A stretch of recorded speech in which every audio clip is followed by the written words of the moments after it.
Améliorer les conditions de vie des populations africaines en leur apportant de l'eau potable, c'est l'objectif de deux organisations non gouvernementales orientées vers l'humanitaire, Seal of Hope et Mon Beau Village.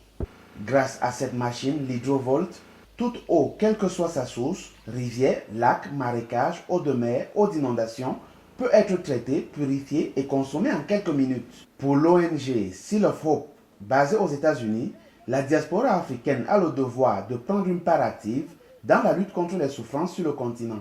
D'après les données des Nations Unies, 358 millions d'Africains n'ont pas accès à l'eau potable. C'est un drame, c'est inacceptable pour notre génération. Donc c'est dans ce sens-là qu'on a décidé d'investir dans ce projet.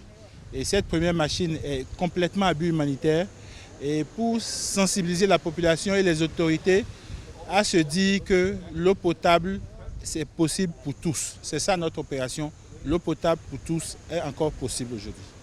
Quant aux populations qui ont eu l'insigne honneur de participer aux diverses démonstrations organisées au Cameroun et au Bénin, l'hydrovolt est la solution adéquate pour avoir accès à l'eau potable. Il faut que ce soit un outil qui peut servir à une grande masse. Et on peut purifier l'eau de la mer comme on peut purifier l'eau du fleuve et mettre ça à la disposition de la population. L'eau potable nous apportera moins de maladies et plus de gaieté dans notre village. Surtout nos enfants qui ont parfois la maladie de la peau et tout, la diarrhée. Je suis vraiment fière, vraiment merci. Essayez un peu de penser au-delà de cette démonstration.